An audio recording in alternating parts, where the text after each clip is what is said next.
Պարոն Փաշինյան, ես այսպես սկրիններով եմ եկել։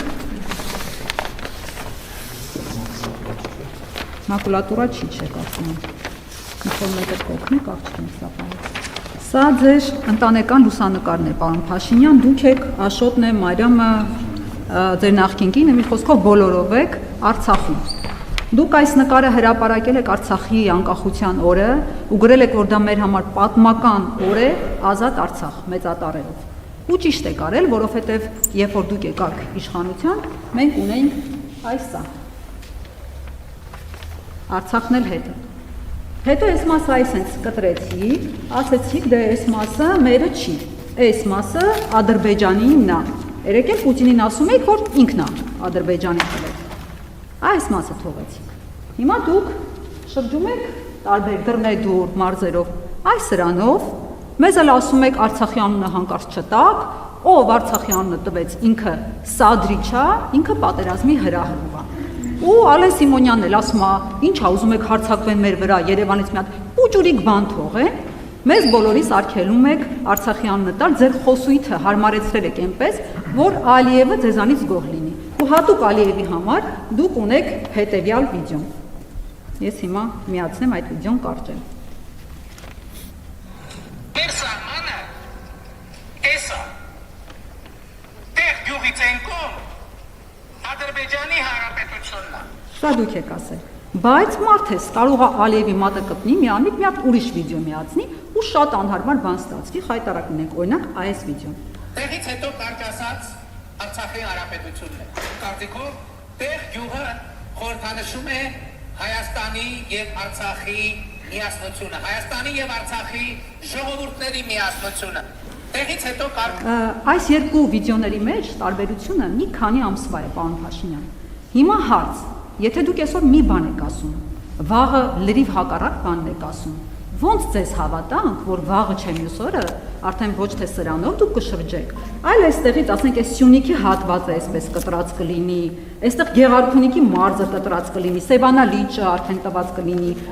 Ալիևին, այսպես sense պատրած կլինի, ու այս հրաշած արդեն քարտեզ այսպես կդնեք դոշին, ու կասեք դե ժողովուրդ ջան, այս 16000 քառակուսին է մերը, դրանից ավել մենք չունենք։ Եվ երկրորդ հարցը վախկոտ գեներալների հետ կապված։ Դուք հայտարարում եք, որ մեր գեներալները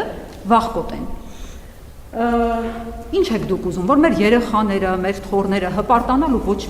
ոչ մեկին չունենան, այսպես ջնջոցը վերցրած ջնջեք մեր հերոսներին, մարդկանց։ Այսօր Եռաբլուրում կրված տղերքից մեկը ասում էր, որ դուք հրամայել եք, որ նոյեմբերի 5-ին դիրքերը թողնեն ու հետ վերադառնան, դա ձեր հրամանն է եղել։ Դուք նրանց ասում եք կրված չեն, էշեն։ Դուք ձեր թիմակիցներ Արցախյան 3 պատերազմների ժամանակ ինչ քաջագործություններ եք արել, ինչ սխրանքներ եք արել, որտեղ եք դուք եղել Արցախյան պատերազմի ժամանակ, դուք 3-րդ պատերազմի ժամանակ բունկերում եք եղել, ձեր թիմակիցներն առհասարակ որտեղ են եղել, ինչ եք ուզում, որ ձեր արձանը կառուցեն, ասեն, որ դուք ապրիլյան քարորյա պատերազմին մայիսին գնացել եք մի հատ փոս եք փորել, ասեն, այդ ինչ սխրագործությունների շնորհիվ եք այդ փոսը փորել։ Մենք չունենանք հերոսներ, պարոն Փաշինյան, շնորհակալություն։ Ավարտեցիք, կարելի է ձերն առաջի քարտեզը կտորները։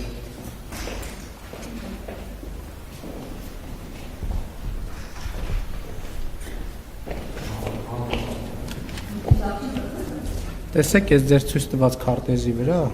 այս մի կտորը գույն չունի, ընդհանրապես գույն չունի։ Եվ այն ինչ որ դուք նկարագրեցիք Հայաստանի Հանրապետությունը, հայ ժողովրդին եւ մեզ բոլորիս աշխարհաքաղաքական թակարդից դուրս բերելու process-ը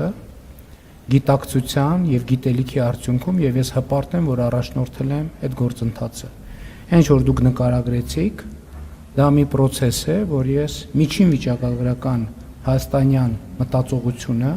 կարողացել եմ հաղթահարել, ինչի արդյունքում մենք այսօր ունենք անկախ ինքնիշխան պետություն։ Ինչ վերաբերվում է նրան, որ դուք ասում եք, որ ես ձեզ արգելել եմ Արցախ բառը ասել, դուք 5-6 անգամ այստեղ Հայաստանի Հանրապետության կառավարության շենքում այդ անունը ասեցիք։ Ես ուրիշ բան եմ ասում, ես ասում եմ, որ մենք պետություն ենք եւ պետք է հասկանանք, որ ասված ամեն արտահայտություն, արված ամեն քայլ ունի արժեք։ Որևէ արժեք Այդ արժեքը կարող է լինել պոզիտիվ, այդ արժեքը կարող է լինել նեգատիվ, եւ ամեն ինչ ունի իր պատճառահետևանքային կապերը եւ սա պետական գիտելիք ձեռք բերելու շատ կարեւոր մի գործընթաց է։ Ես չեմ ասել, որ գեներալները վախկոտ են, ես ասել եմ կան վախկոտ գեներալներ եւ դասալիքներ եւ այո, նրանցից շատերը դատվում են։ Մյուս մենք ունենք թալանչի գեներալներ, որոնք անցնում են ապօրինի գույքի գործով եւ մենք ունենք կոռուպցիայի գործերով անցնող գեներալներ եւ գեներալի ուսադիրը ոչ մեկին ընդհանրապես ես կարծում եմ, որ մենք հերոս բառը պետքա շատ զգուշ օգտագործենք, որովհետեւ այնքան օգտագործել ենք այդ բառը, որ ըստ էության ստացվում է, որ մենք իրական հերոսներին լղոզել ենք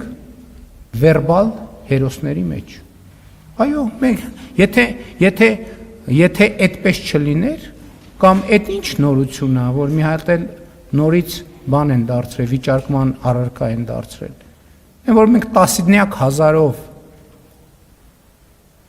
մարտական առաջադրանքը կատարելուց հրաժարված մարդիկ ունենք, այսինքն այդ էլ պետք է ումից ենք թաքցնում, ուզում եմ հասկանամ, ումից ենք թաքցնում։ Այն որ որևէ ժամանակ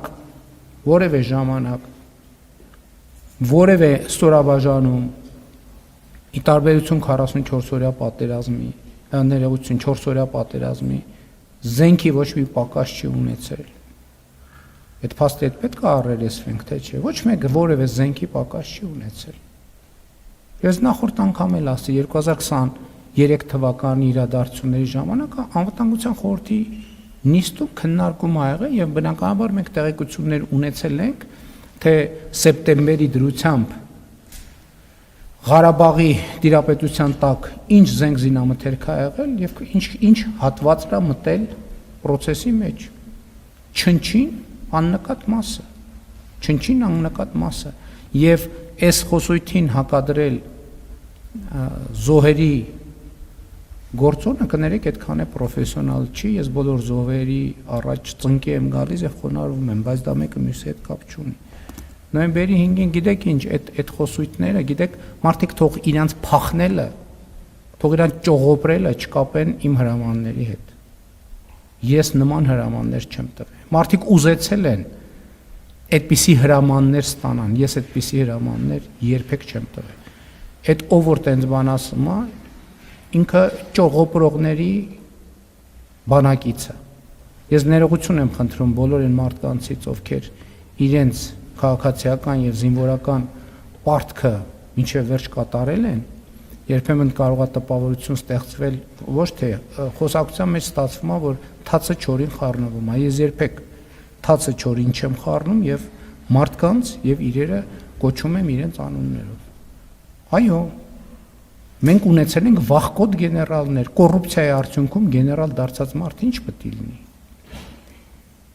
Ծառայության արդյունքում բանում դիրքերում բանի պահածոների բանկաները կախել են, իրանց դղյակները Երևանի կենտրոնում սարքել, չգիտեք, այսինքն ինչ բա դուք էլ ուզում եք մեր երեխեքին խափենք եւ այդ մարդկանց, որոնք ոչ իրենց ֆիզիկական ֆորմայով կամ ընդհանրապես այդ զինվորականի տեսքա, փորները 3 մետրը դեմը գցած գեներալը ո՞րն է։ Այդ զինվորականի տեսքա ընդհանրապես։ Լուրջ եք ասում։ Այսինքն դասեք նախ սուրեմ էլի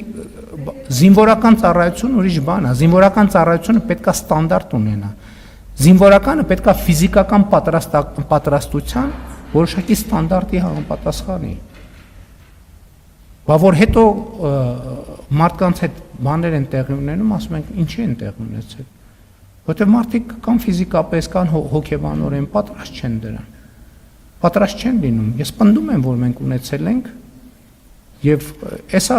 ընթացքում կպարզվի, մարդիկ եկել են Ղարաբաղից ստեղ բան են լնում, կներեք արտահայտությանց տղամարդամիշ են լնում, բայց բան են եղել, 44-օրյա պատերազմի ժամանակ նրանց պատմությունները, որ ուսումնասիրում են, մեկը խուճապ տարածող ա եղել, մեկը դասալիք ա եղել, մեկը որդուն դիրքերից փախցնող ա եղել, այդ հիմա հեշտ է օպերայում գալ կանգնել դոշ ծեծել կպարզվի, ում որ կպարզվի, հերթով անունները կտանք, Հերթով անուններ կտանք եւ կդատվեն այդ մարդիկ։ Եվ ես հույս ունեմ, որ Հայաստանի դատական համակարգը այդ մարդկանց հետ կվարվի այնպես, որ իրանք որ կոչմանը արժանի են, գան այդ կոչմանը հարցնեն, այսինքն շարքային։ Նրանք պետք է այդ կոչումներից զրկվեն, որովհետև այդ ուսադիրները կրելու իրավունք չունեն։